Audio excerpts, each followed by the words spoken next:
Hey, you're listening to the Smoke Meat Podcast. I'm your host, Brad Pittman. Smoke Meat's brought to you by Joe's Underground at the corner of 8th and Broad in Augusta, Georgia, in the bottom of the Lamar building. Joe's is such a great place. Jeremy and the gang make you feel like you're at home the first time you walk in to the every time you walk in. Love it. Every time I get a chance, I goes to Joe's, and so should you. That's Joe's Underground, the corner of 8th and Broad in Augusta, Georgia, in the bottom of the Lamar building. Tell 'em Brad sent you. Today, my guest is Miss Vicki Stieful. Vicki is a writer, and she writes romance fantasy novels.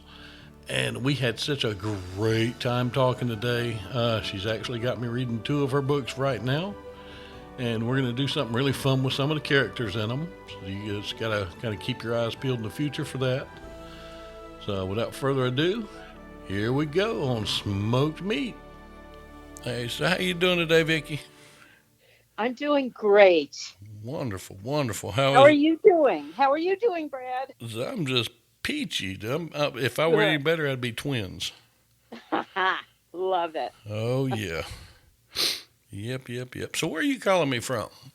Well, I'm living in California right now, Okay. right outside Los Angeles. Uh, It's weird. Everything's weird. I'm from New England.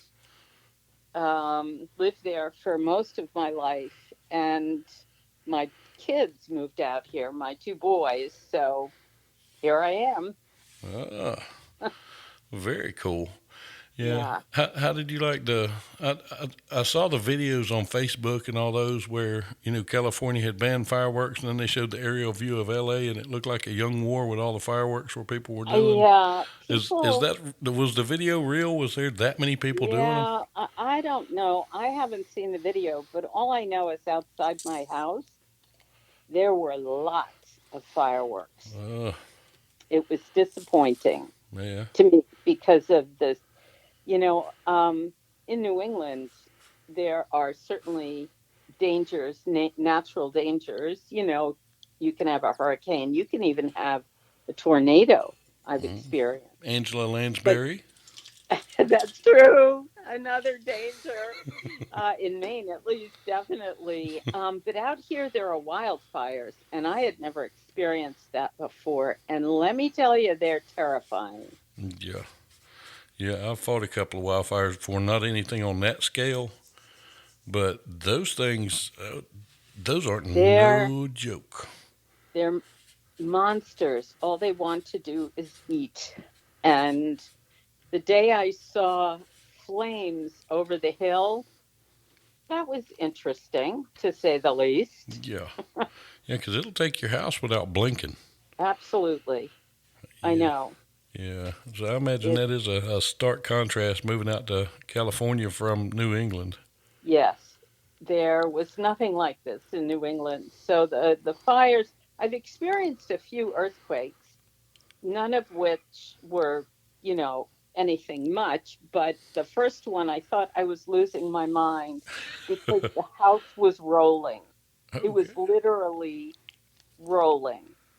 And I called my friend and I said, "Was that?" And she said, "Yeah, it was a rolling earthquake." She grew up here. So, but Oh, it was fine. I would I've had a lose few my more. mind.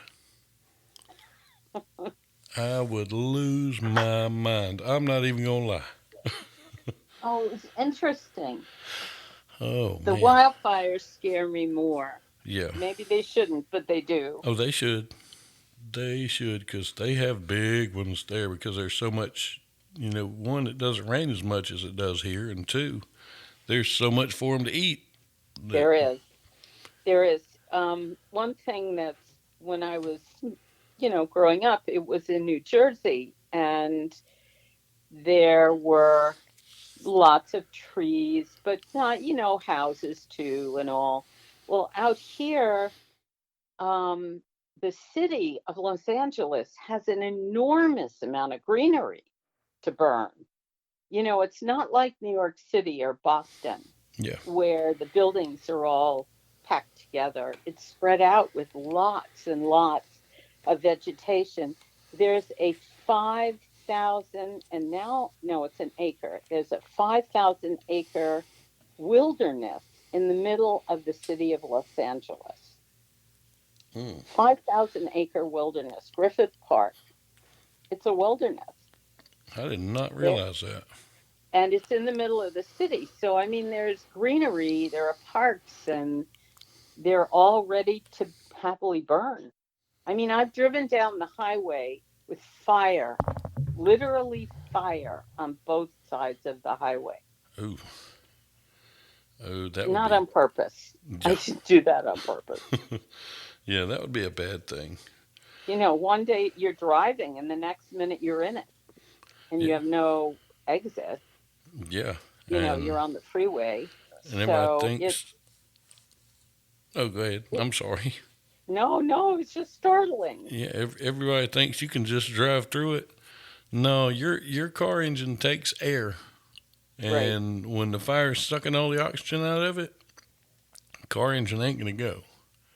Yes, And you try and drive through it, you're gonna be stuck, and you're gonna get fried. I know. And that is some of the Yeah. hottest fire. And even though it looks like it's out, it can just jump right back up. We had Yep. one in Augusta, and we were called in from a neighboring county to come help fight it. Well, we were at my engine company. We were assigned to go up and down one of the perimeter roads, and I guess it's called Bobby Jones Expressway. It's a 4 lane or 6 lane, and we went down putting out spot fires. And I hopped a fence, and instead of taking the water with us, a lot of times you go over there and hit a pine limb on stuff, just little things, and it'll go out. Well, we put out a nice size area, and it's out cold, a little bit of smoke here and there because it's been hot. And all of a sudden, the wind kicked up one good time, and I was standing on a big red carpet and burned the bottom of both of my feet. And Gee. yeah, it's a hateful thing. Wow. Fire is. So, yeah, Well, my only personal experience is when I was in college out at Ithaca, New York. I was working on a farm and there was a forest fire and we went up to fight it and my sneakers melted. yeah, I mean, the fire wasn't terrible, but my sneaker and it got handled, but my sneakers literally melted. yeah. And you don't realize it's Bizarre. happening. It was bizarre. Yeah. So, yes. Well, you mentioned Boston. Have you spent much time there? Because I have an idea of something I want to develop, and you may be able to be a good barometer on whether it'll work or not. Well, sure. I mean, I've spent time there, but I don't know the city intimately. I Oh, live about 2 hours away. okay. Because here's something I'm wanting to develop. I've never been to Boston, but of course I've heard the stereotypical Boston accents. I want to create a game of Scrabble for Boston. Basically, it's the same as regular Scrabble, but there are no R's in it. Ah, ah, great idea. Just replace all Great the R's with idea. more H's.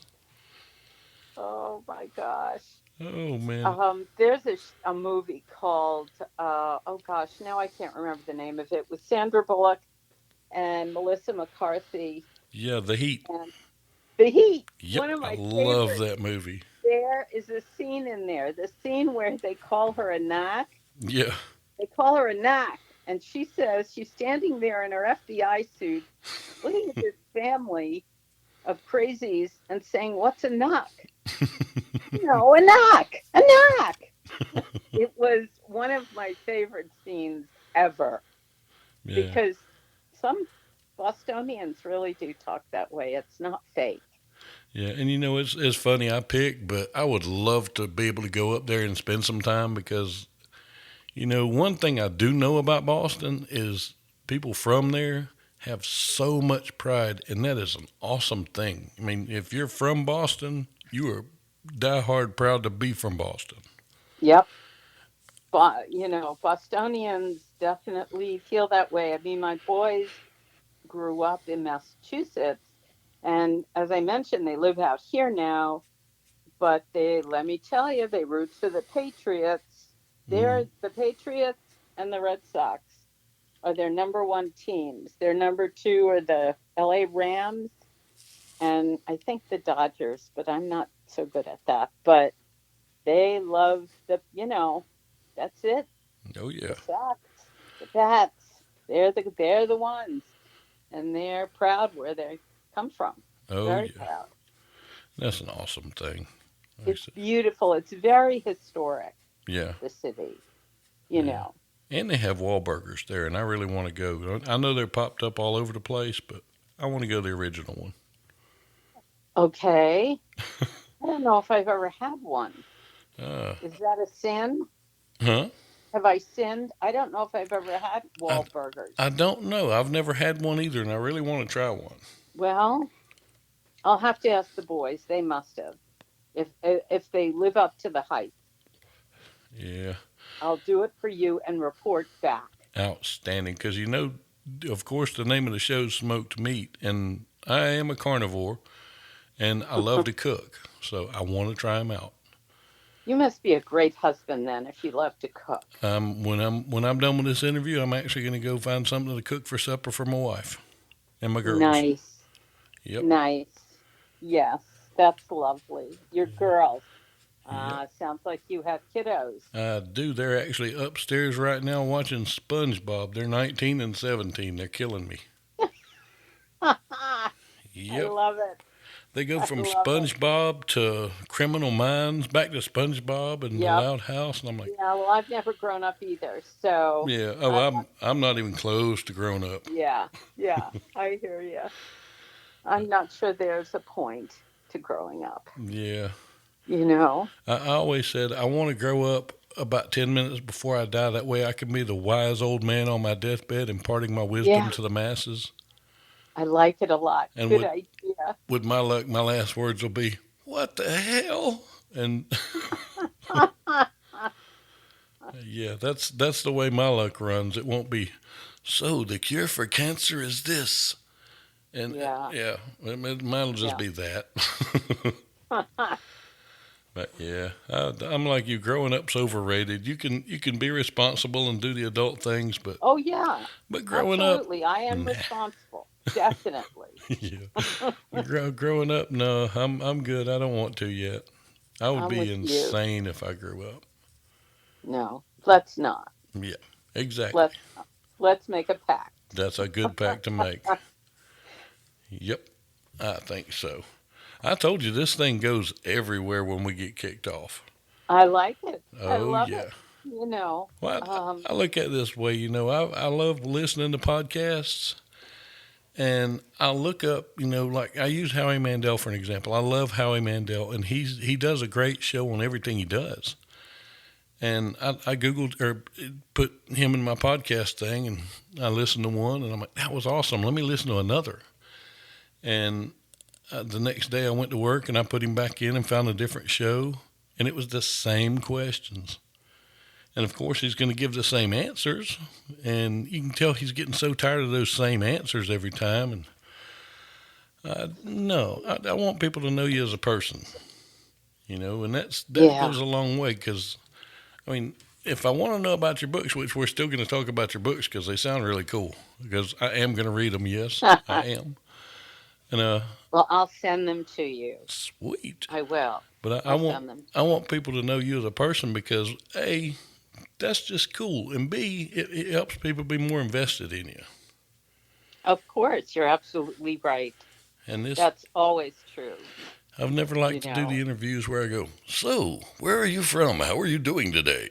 With my little radio voice and just the canned questions. That's not me. Nope. Well, you're a paramedic, and you told me you've been one for, what did you say, 30 years? Yep, I hit 30 years on May 30th. Well, I've had about 12,000 different jobs Mm-hmm. in my life that all somehow inform my writing. Mm-hmm. I've been a scuba dive shop manager, Mm-hmm. a photographer, an editor, a teacher, a hamburger slinger. I forget. I mean, it's, oh, I had an ice cream shop at one point. Nice. Um, So lots of the two things I love most, though, currently, are writing and teaching. Yeah. I love to teach, and to teach writing is my favorite thing. Well, And I love to we have write. paralleled a lot. Really. Yes. Is one, I don't teach scuba, but I am rescue diver, advanced open Are water and you? rescue diver. Oh, I know all about those guys. Let me On tell you. on my right arm, I Um, have a tattoo of a dive flag, and above it says "You sink." On the bottom, it says "We swim." wow, I Yep. love it.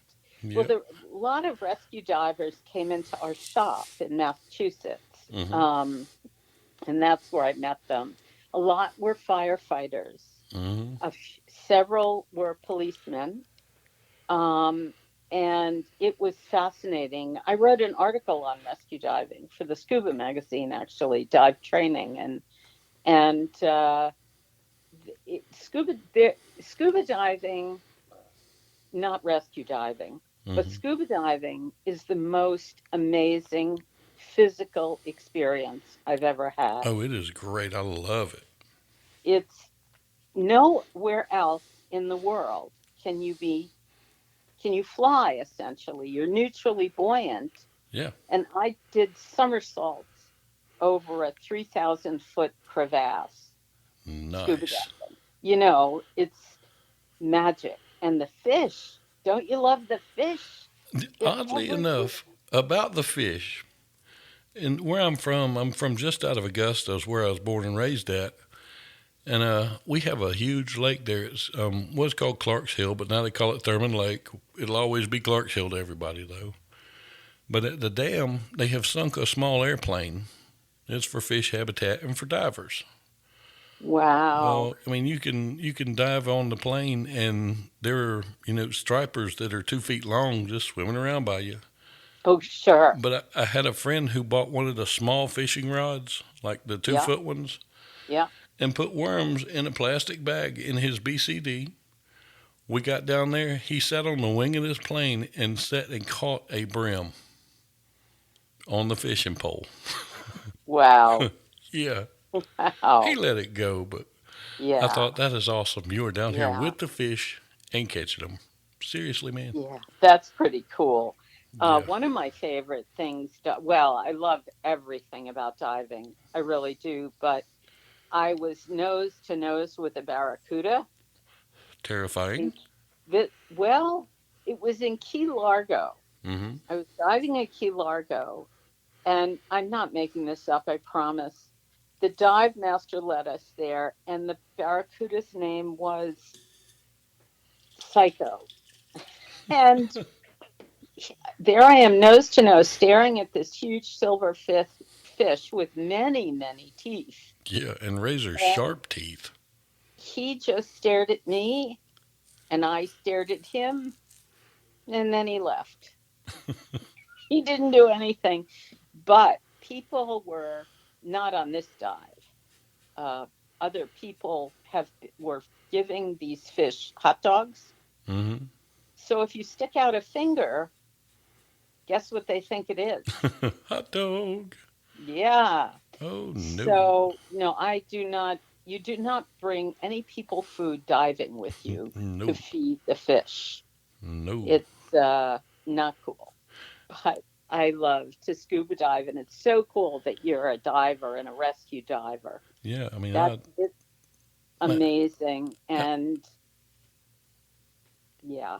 yeah, I haven't been in the water in a long time, but I miss it. I really do. And what's funny, I actually had a dive shop. Did you? I did. It wasn't we didn't have a storefront, but there were about 7 of us that took the scuba through the fire department. They put us all the way, Patty, from open water to rescue diver. And at the end of all of it, we wanted our own gear. So none of us had a lot of money to do this with, and fire, their budget was kind of shot from sending us to schools, but they had some stuff. And we did some research. Me and a friend of mine did, and of course, we went Scuba Pro, and You have to have so much inventory in this size storefront and all this. And we're like, well, that's not going to work. And we went to several companies, and I found one called IST. Oh, sure. And I remember talking to a lady there named Ivy. She was my sales rep. She was so much fun to talk to. But we got together our price list, and all of our friends, we sold them their gear for like 10% over wholesale, just enough to where we made enough to pay for our gear. Yeah. And it was so neat because when everybody had bought theirs, one of the guys that we sold to, he was a good friend of ours. He approached me. He said, "I want to buy your share of the business." And we'd never even thought of it as a business. It was us trying to scam our way into some dive gear for a good Sure. price. Dive gear's expensive. Yes, it is. And we actually called it Po' Boy Scuba. But I talked to my partner. I said, "Look, this guy's wanting to buy my part." He's like, "And?" I said, "Cool."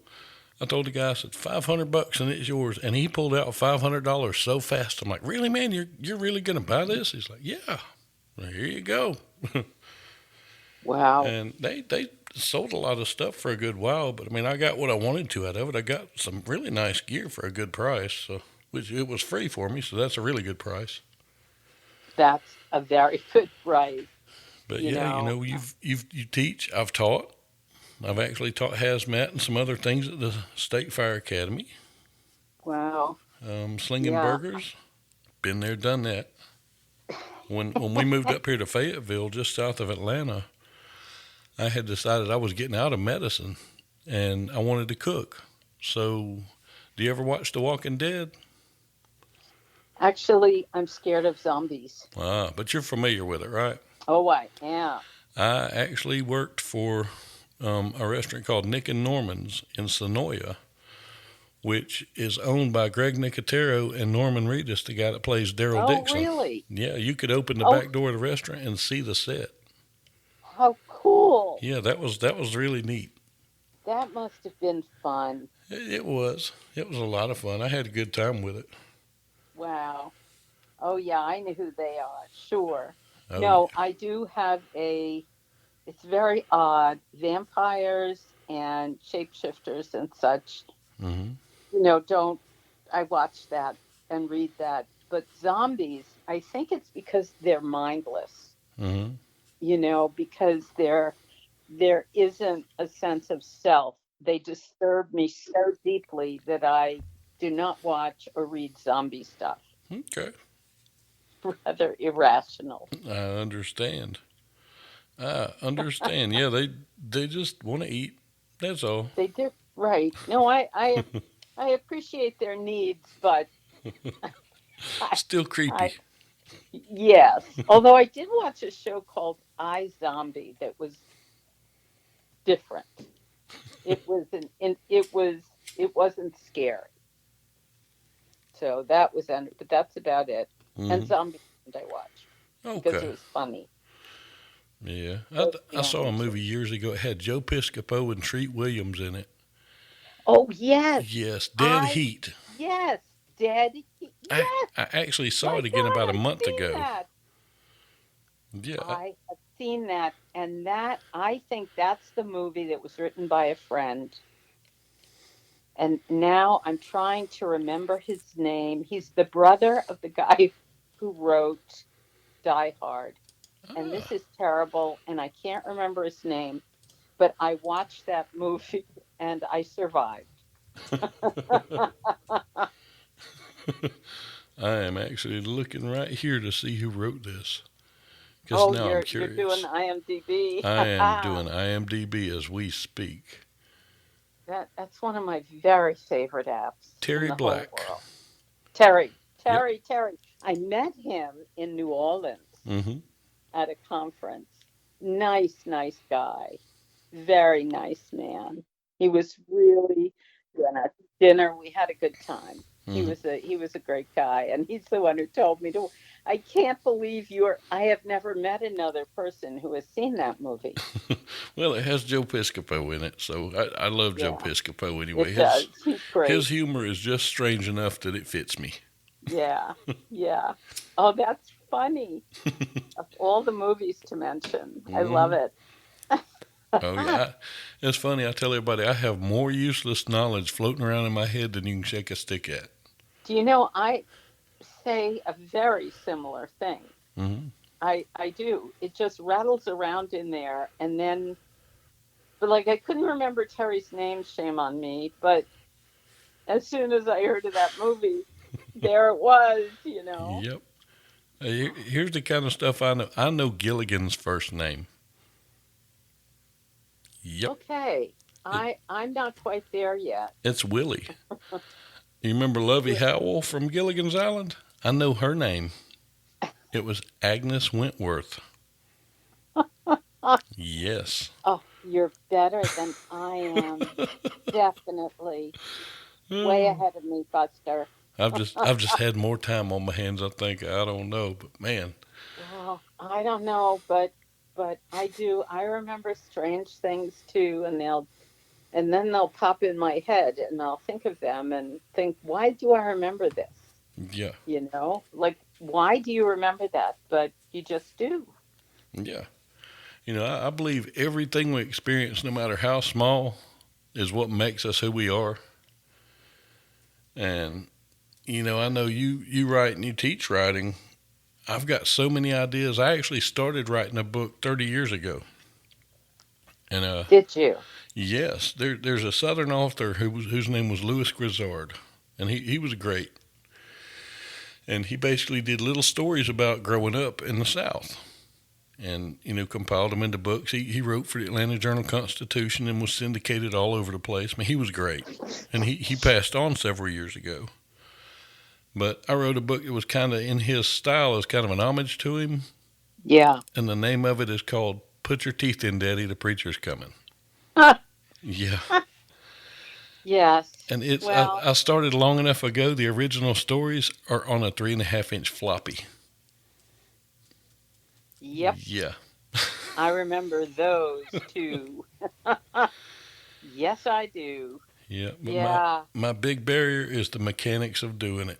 I have great ideas, but I just sitting down and doing it, and being able to have that ability and also to be able to teach people. That's awesome.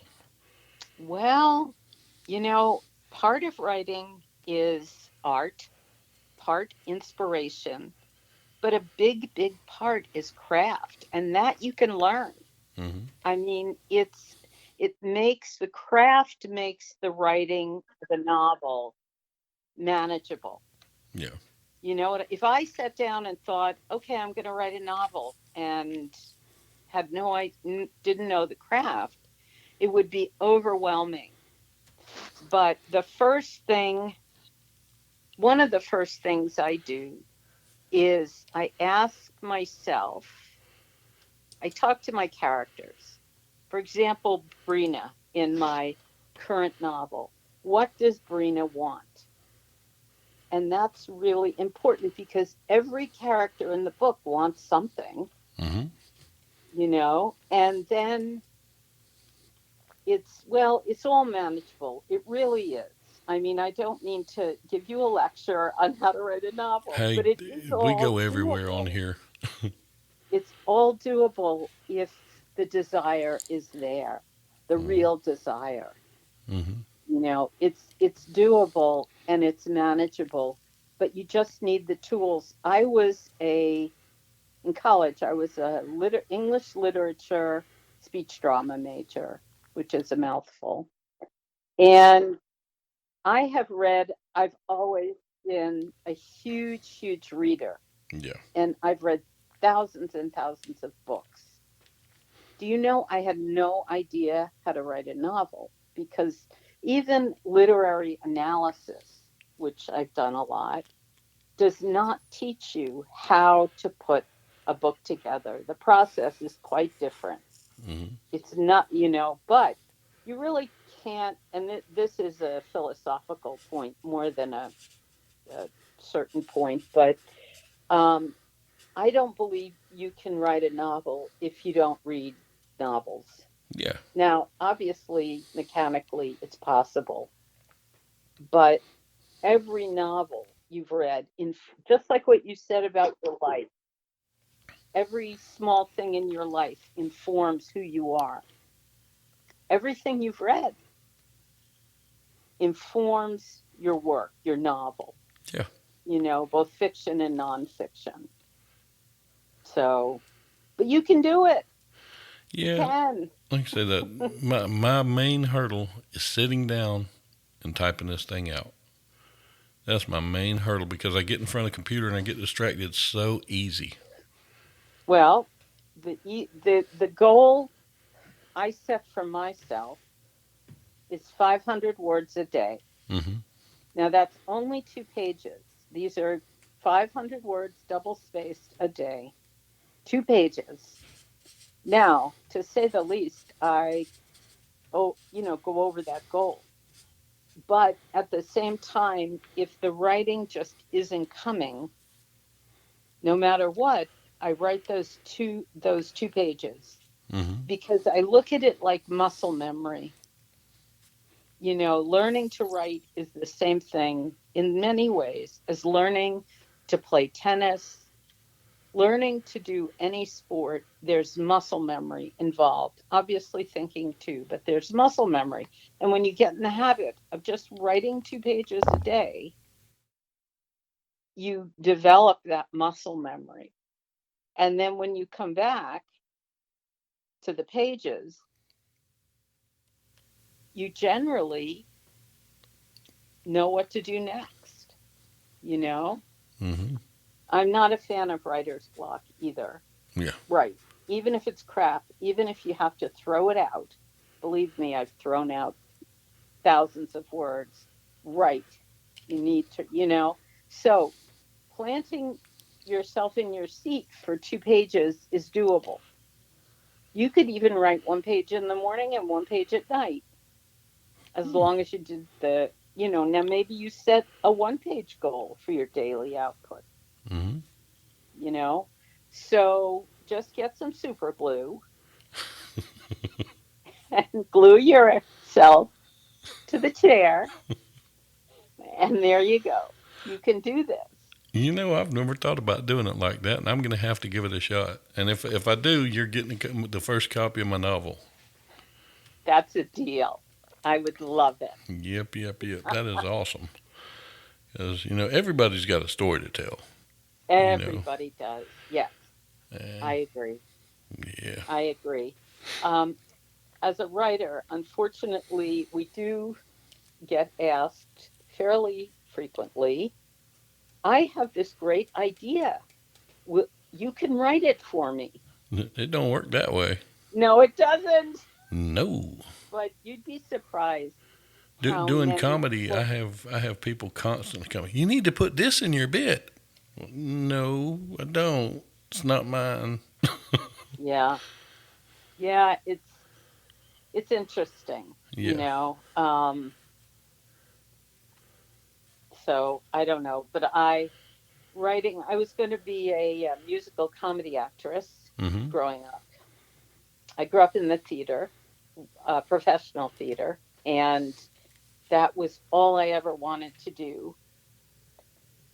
And so, for a variety of reasons, I did not become one. And when I discovered writing, it filled that same place that singing and dancing and being on stage Mm-hmm. had filled inside me. I was shocked because many years it was just empty. And I started writing fiction, and it was magic. It was, and believe me, it's a lot of blood, sweat, and more than blood, sweat, and many tears, but it's still magic to me. Mm-hmm. Still magic. That's a wonderful I, thing. yeah. Because, you're like me. I love to entertain people. I love to help people escape. Because, we got enough crap going on all the time that Oh, don't we ever? Yes. you got, and to sink down with a good book. I actually taught myself to read when I was 4 years old. Did you really? I did using Mr. Rogers and the Electric Company. Yes. That's I how I learned to remember read. both. At 4 years old, I could sit and read the newspaper and comprehend it. Wow. And I've always been a big reader. And what's Oh, funny, you know how they make you read the novels in high school? yes, I Well, do. the ones that we had to read, I skimmed over them. I didn't like reading those, and I always did really good on the tests. And there was one by a guy named Pat Frank called The Last Babylon, and I still love that book to this day. I read it probably 5 times in the time period that we had to read the book, and could Wow. could recite the thing. And I tanked that test so hard. And my teacher came to me after class. She said, I don't understand this. Did you not read this book? I said, yes, ma'am. I actually read this one, not thinking what I was saying. She said, what? I said, what? No. And she said, well, talk to me about the book. And I almost recited the thing to her and told her all the underlying themes and just everything that the English teacher wants to know. She said, well, we're going to chalk this test up to just your hand was wrong. But she actually gave me a really good grade. And she said, and from now on, read the books I give you. Yes, Yeah, ma'am. But I yeah, still love that book to this day. yeah. Reading, I've always been such, reading just takes me places that I physically can't go and speaks to me about things that I think about. And, but most of all, and this is part of my class when I teach writing, I believe people read novels to experience feelings. They want to feel the danger of a sword fight. They Yeah, want to feel the romance of a shop owner. All the different people and feelings. They want to go to war. They want to experience peace. They want to dance like Fred Astaire. And you can do all of that and so much more through reading. they- It's the feelings that are engendered when you read a novel. That's my goal for my novels, is to make people feel. And if they think about things, that's great too. And if they discover themes, fine. But really, I want people to feel. exactly. Like I know I love reading Pat Conroy. Oh, yeah. I got He, got introduced to him through uh, an old movie my sister actually sent us from Germany when they were in the army over there on VHS. It was called Lords of Discipline, yes. and had David Keith in it, one of my favorite actors. And Wasn't Tom Cruise in that? no, he Wasn't that wasn't one in of? that one. That was can't think who it was, but it wasn't Tom Cruise. He was in Taps, but he was so great in that Oh, movie, it's Taps I was and I thinking of. You're right. You're right. and I found the book, and I just got hooked on Pat Conroy, and then because it just you feel the South there. You're Yeah. in Charleston, Yeah. and then Midnight in the Garden of Good and Evil, one of my favorite books of all Ooh. time because I love Savannah. I don't go to the beach And when I boy, go you there. you feel Savannah when you read that book, don't you? Yes, you do. I mean, it's like you get this incredible sense of atmosphere and the people who live there and the homes and Yeah, their experiences. It's very vivid. yeah, and I go to Savannah every chance I get, and that book just it gives me the feeling because Savannah is a place for me that I could have my eyes closed and cross that city limits line and just feel the weight lift. And Yeah, I've never been there. it's I've you been need to to, go at and I least think this once. is, oh, I will at some point. I think this is the right town. Was it Buford where Pat Hmm. Conroy was from? Yeah. Yeah, and I've been there, and it was lovely. It was, my family lives in Charleston, well, on Daniel Island in Charleston, Hmm. South Carolina, Hmm. and it's always interesting Yeah. to go there Yeah. for me. Well, one neat personal thing from Midnight in the Garden of Good and Evil. You remember the Lady Chablis? Well, Oh, I don't. I she was don't. a real she was a drag queen Oh, and yes, performed. yes, Yeah, yes, I of have done course. comedy on the stage where she was at. in the same Really? spot she stood and did her shows. I've done comedy from that very spot, and that is Wow. so neat to know that. Wow. But That yeah, is neat. yeah, That's very neat. yeah. But Really is. I know you got a trilogy going on, I and do. we talked a It little bit about it, and it's really cool. well, I'm excited about it, but it would be sad if I wasn't since I'm writing it. Yeah. Um, you know, and I just because I'm not 25 anymore, to say the least, you know, one night when I was half asleep, half awake, I thought, what if I had all those memories that we've talked about clanking around in my brain, but I had my 25-year-old body again? How would it be? Would I be better? Would I be worse? Would I be more adventuresome? Would I, I don't know. So that's what started me writing the series because of these three sisters who are in their mid to late 50s are pulled to a parallel world from Earth called Alusha. And Alusha has evolved so differently from Earth. Um, Alusha has symbiont animals. People live in clans with those animals. So, for example, the wolf clan, the humans, are symbionts to wolves, and they have some of their traits: smell, sight, hearing, power. But the wolves, the animals, have some human traits. They're sentient and they still think like animals, but they think and feel and reason. So I thought that was, I don't even know where that idea came from, but it did. And Mm-hmm. so, and they live in clans, and I base the clans sort of like on ancient Greek city states. Mm-hmm. Um, and there are lots of different clans throughout the world. But the one clan that's different are the alchemics, who are scientists. And they're very clever. And any child on Alusha who has a scientific bent joins the alchemic clan. So they might originally have come from an animal clan, but they become an alchemic. Well, the problem with the alchemics is that they have begun trying to be puppeteers on Elusia to control the animal clans. Mm-hmm. They've been experimenting with the animals and the humans.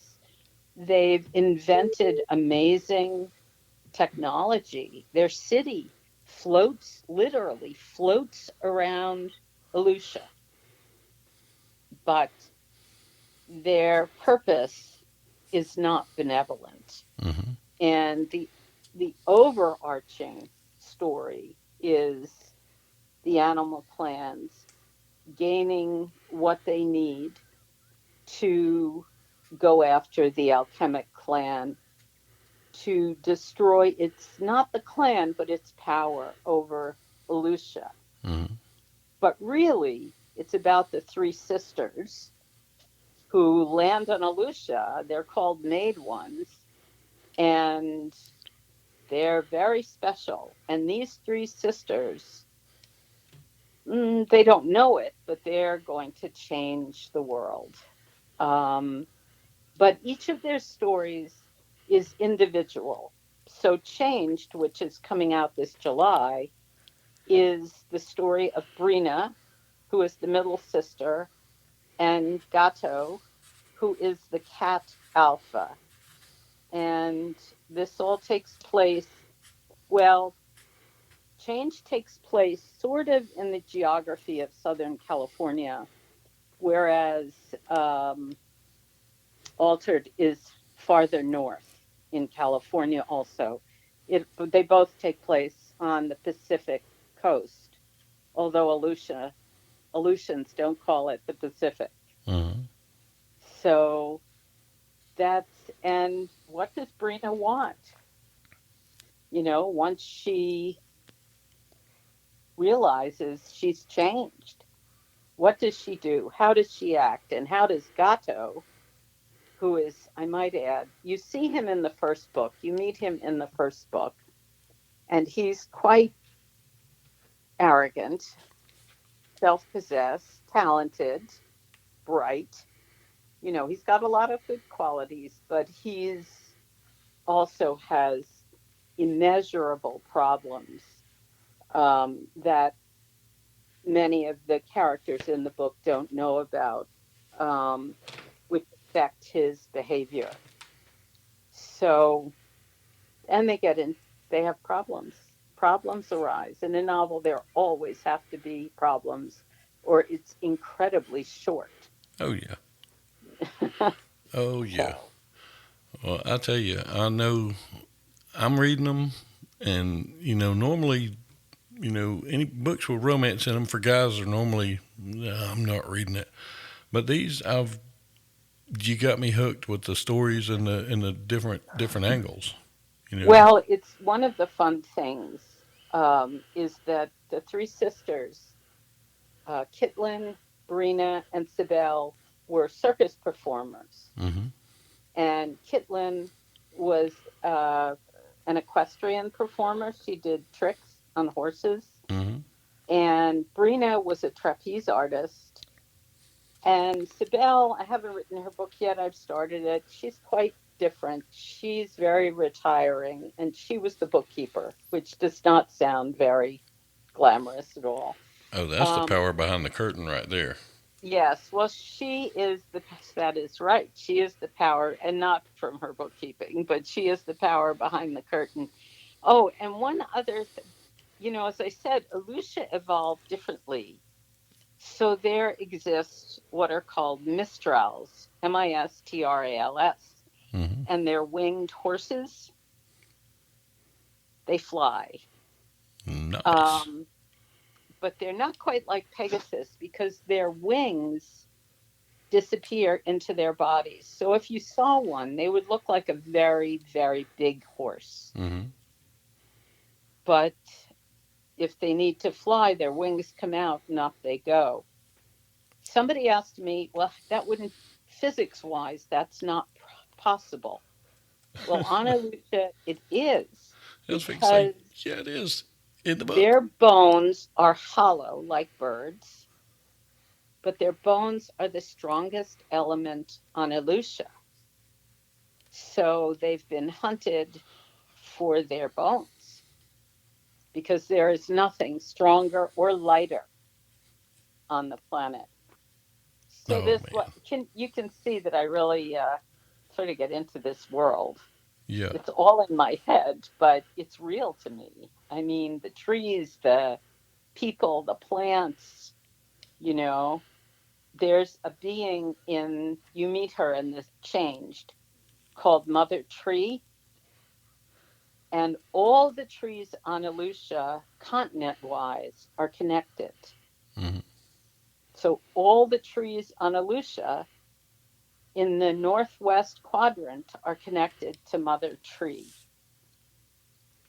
And there's Father Tree too, but we don't talk about him much. Not till the third book. Oh, I'm excited. I am extremely But, excited because you got to get the third one written because I'm going to speed through the first two well, probably I about hope four times. so. I mean, I think they're pretty fast reading. Mm-hmm. I don't tend to write quiet, sleepy books, which are also beautiful, Yeah. can be beautiful, but usually have murder and mayhem, some murder and mayhem going on, Mm-hmm. because, well, it's, a book. Yeah.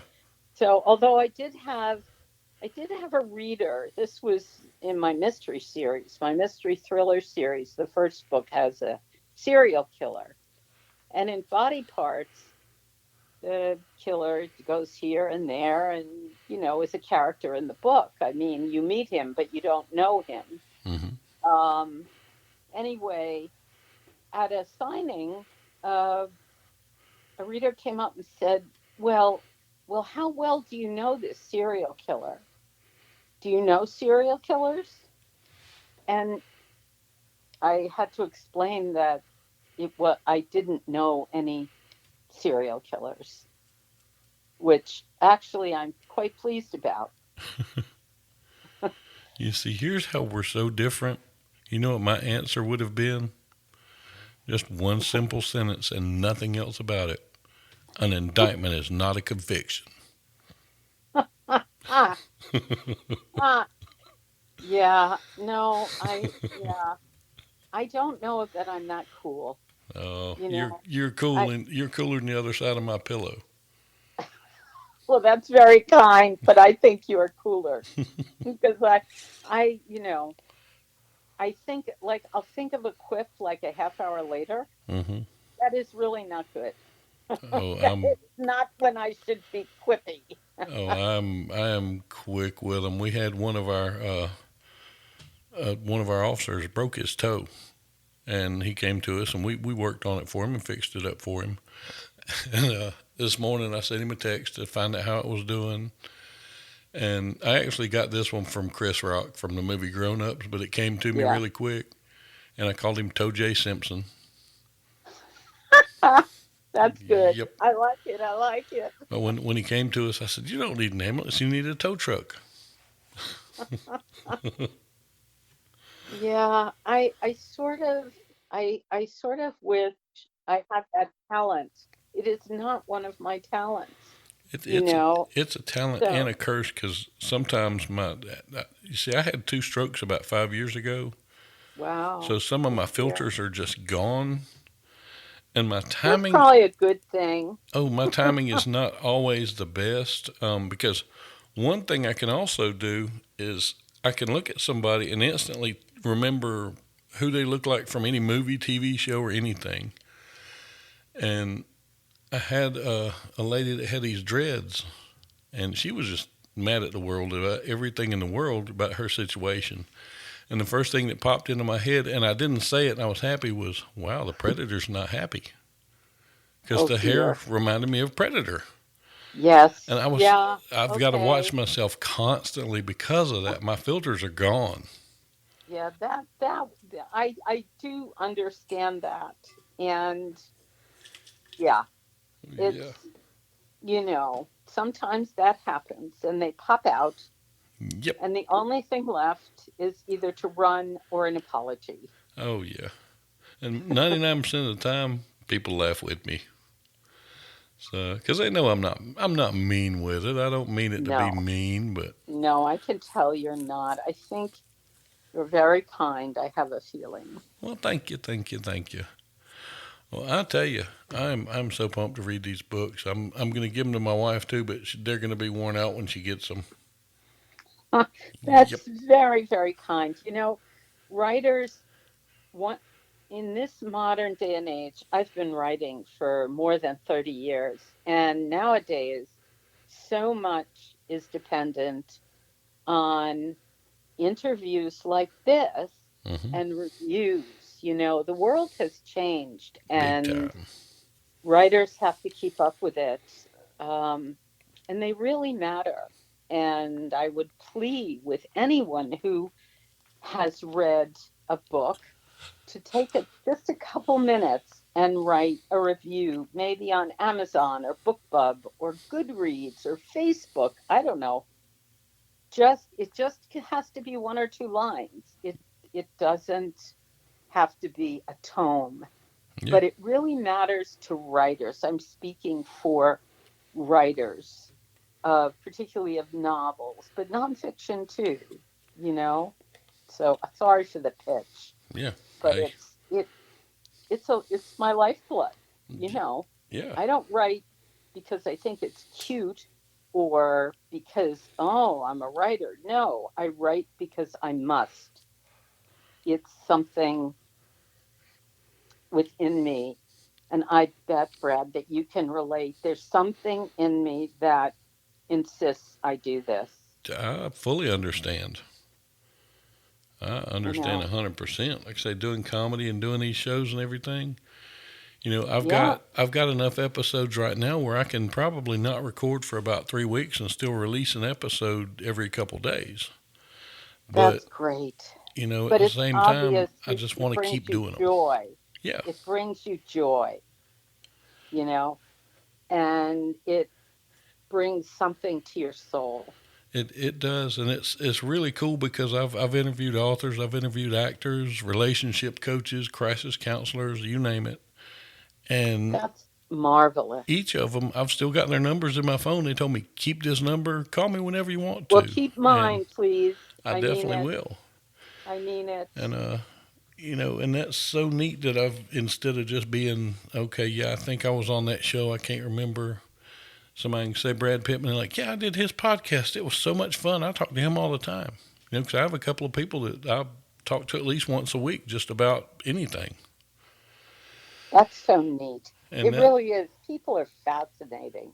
yeah, They are. and I love to connect with my guests because it's not that canned crap. It's us having fun Yeah. because It's everybody really, and has you something to learn offer. so much. I mean, talking with someone else, you learn about them. You learn interesting things. People are interesting. Mm-hmm.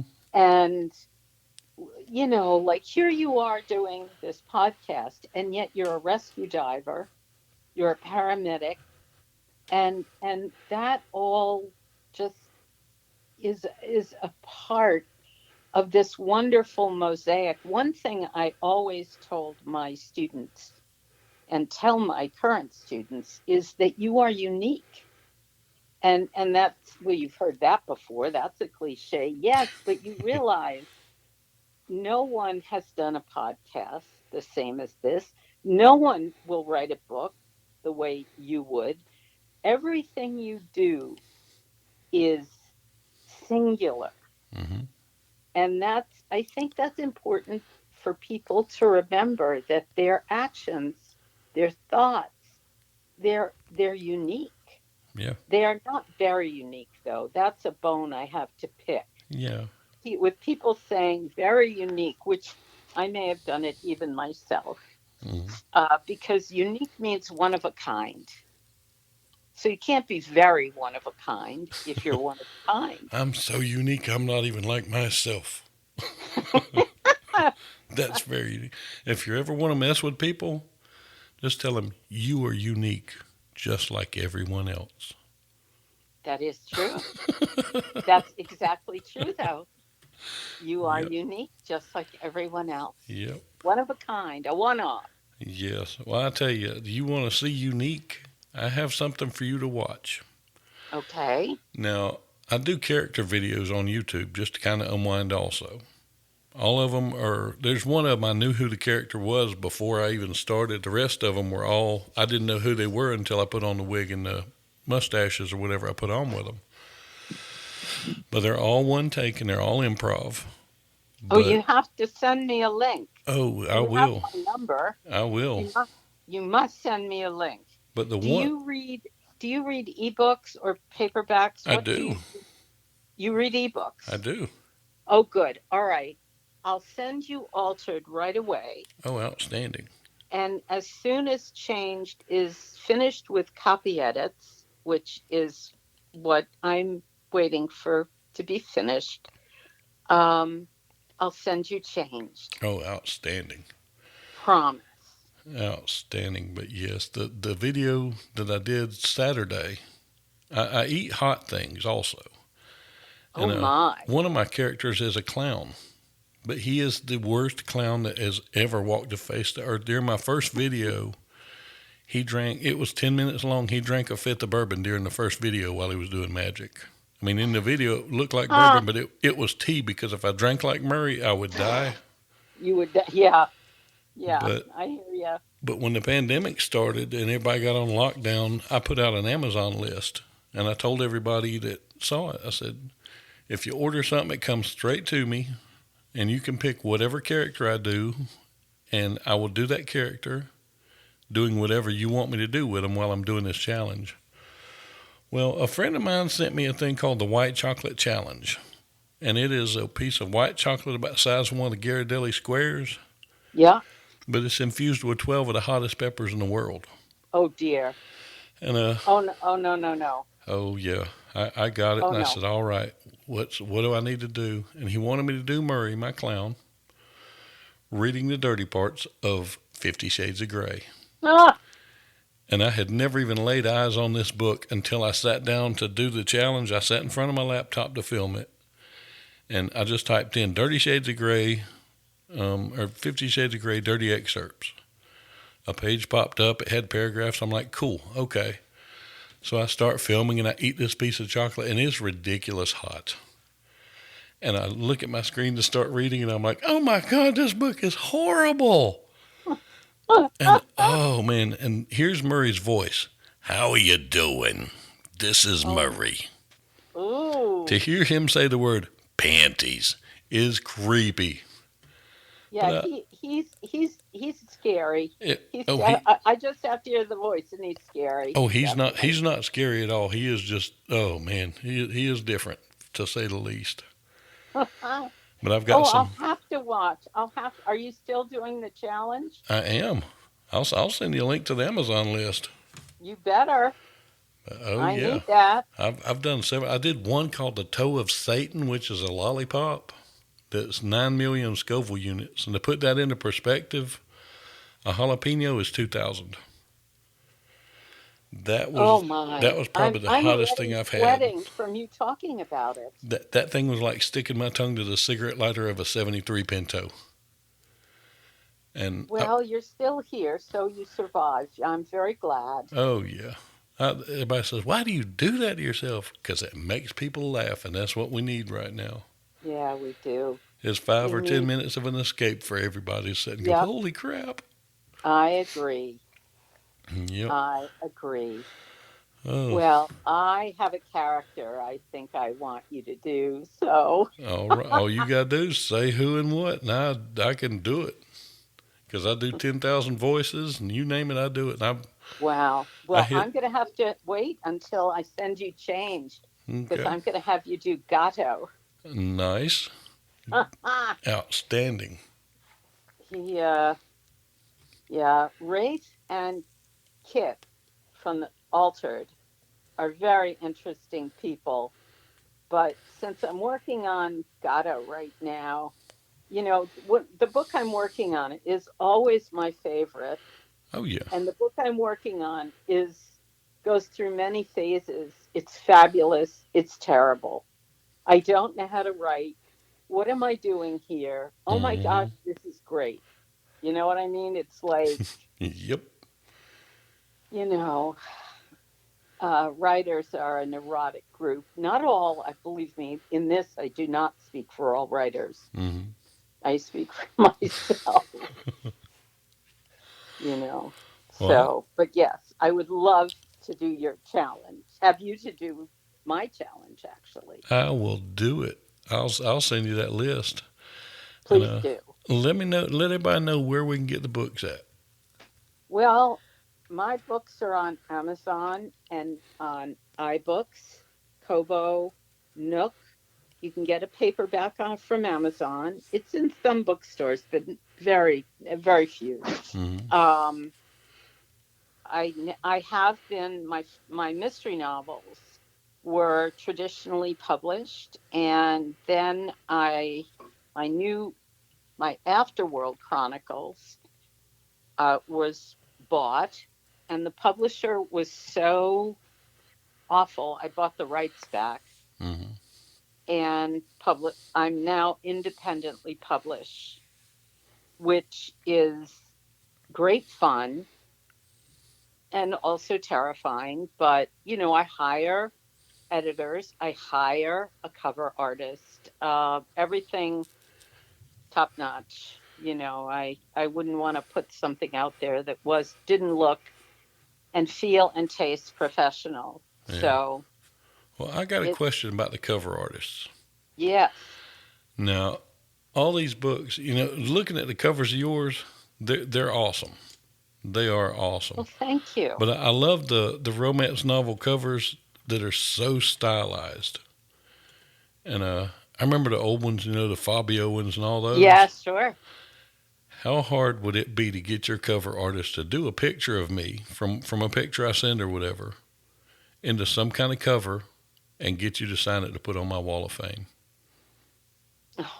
Oh, well, that, okay, that would depend. They're expensive. Oh yeah. I mean, my artists cost anywhere between $500 and $1,200 Mm, is what I spent yeah. to a cover. Now, I'm a friend, one of my artists, and I speak of a group because depending on which series, I've had different artists. And one of my artists um, became a good friend. So I can talk to her about it. Oh, Let me talk to her about it. that would be so cool. I will, because I don't have a handy, $1,000 lying Oh yeah. around. Oh no, I don't want you to But pay for let me talk to no. her about it and see what she says. You never know. Yeah. Hey, and I. But your obligation is to send me a picture, the picture Oh yeah. you want on the wall. Oh no, if it winds up costing you anything, do not do it.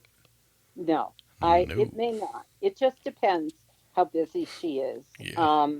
She's a good friend. Oh, that would be And, so amazing. That would be. I've got three layers so far on my wall, but the center layer only has one picture in it so far. That would have to go in the center well, layer. she's particularly good with portraits.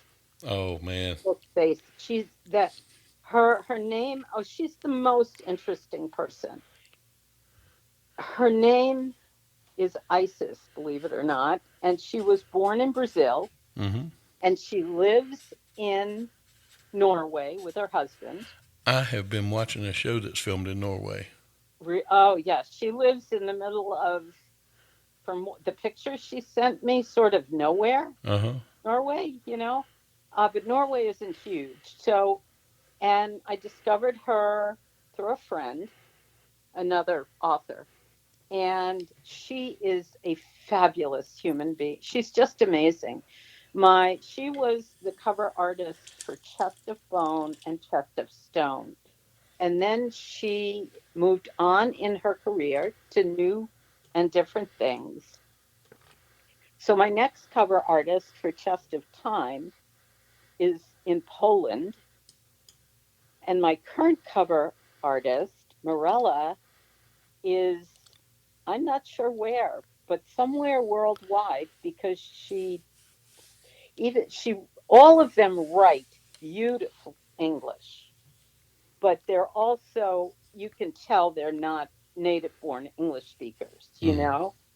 And Morella is quite private and incredibly talented. And I think she might be in South America, but honestly, I have no idea. Nice. But she delivers on time. She's very these people that I have met throughout the world, what I realize, because I've interacted, I have a friend in Argentina. This is all online though. Mm-hmm. Not, I've never met any of these people face to face. They're just like me, meaning they're human beings. Yeah. I can converse with them and we can talk about, there are so many commonalities. Even if one grew up in Poland and has a horse and, has a kitty and, things, these are women, and it just so happens they've all been women, circumstantially, that they're just, they're people I can relate to and talk to. And it makes me realize how humanity is together, Yeah. united. I mean, we have differences, obviously, but we are really the same. We have the same joys, the same sorrows. Mm-hmm. That means a lot to me. It really does. Um, just because it makes me feel human, Exactly. part of part of something bigger. Yeah, You exactly. know? Everybody's focusing on differences these days, and All I got to do is look around and figure out everybody's not so different. May They're look a little not. different, but everybody's pretty much the same. Yeah, Everybody has had experiences. that's the thing. I mean, everyone has experiences and feels love and feels fear and it's there are more of us are the same, I believe, than are different. Most people wish to be kind. Yeah, Most people are curious. I mean, most people want a good and safe world. And I think that's true. Obviously not everyone. Adolf Hitler wasn't exactly on board with that, but yeah, he dropped that ball. he did. But most people are like that, Yeah, I believe. I believe, and whatever, yeah. you know. Well, I tell you, It. I've had a ball today. We have gone over an hour, Oh yeah, I know. but We I've had a have. ball. And you're welcome on here anytime. Oh, Brad. All you got to do is call and say, hey, I feel like recording today. And guess what? You saw how fast I can get down here to record. I did. I was so impressed. Yep, yep, yep. So that's all you got to do. And I appreciate you coming on here so much. And I mean, as you have opened my eyes up to a lot of things, as far as literature goes and everything else.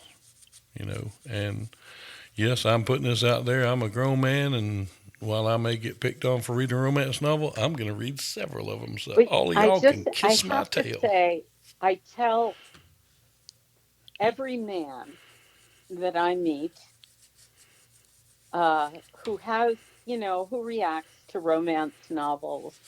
My very first novel was a romance, Emma, and no, it is not published. It's terrible.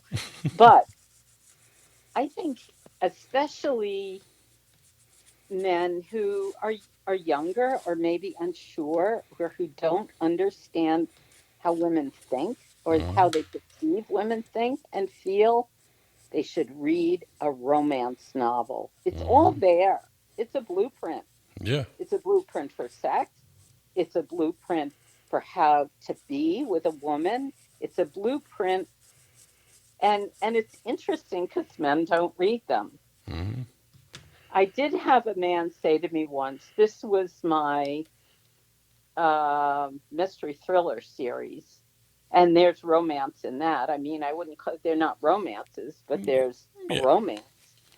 And said to me, it was the strangest comment I've ever gotten. He said, "Yeah, I read the whole book while I was sitting in the deer stand Mhm.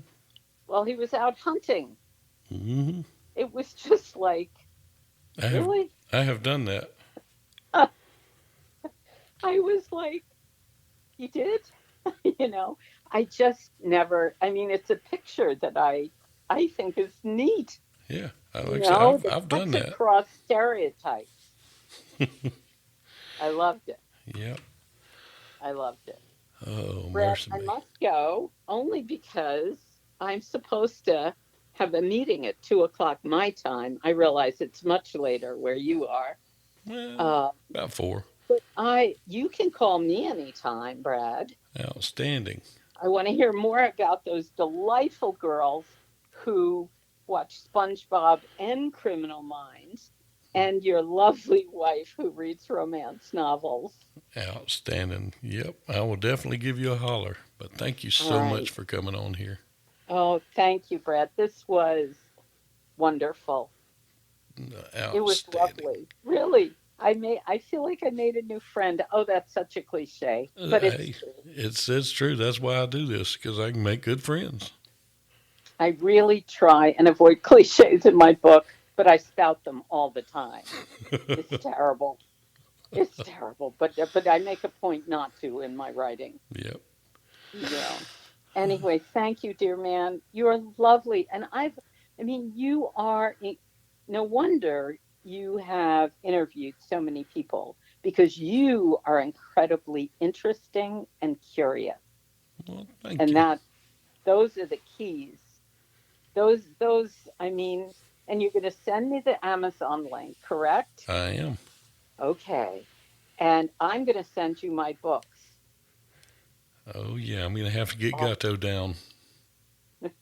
Yep. Yes. Well, as soon as it's ready, I'll send it off to you and have you do him. Outstanding. Oh, all Outstanding. right. Thank you so much for the privilege of Thank being you. on your show. I mean it. I don't take it lightly. Well, thank you very, very much.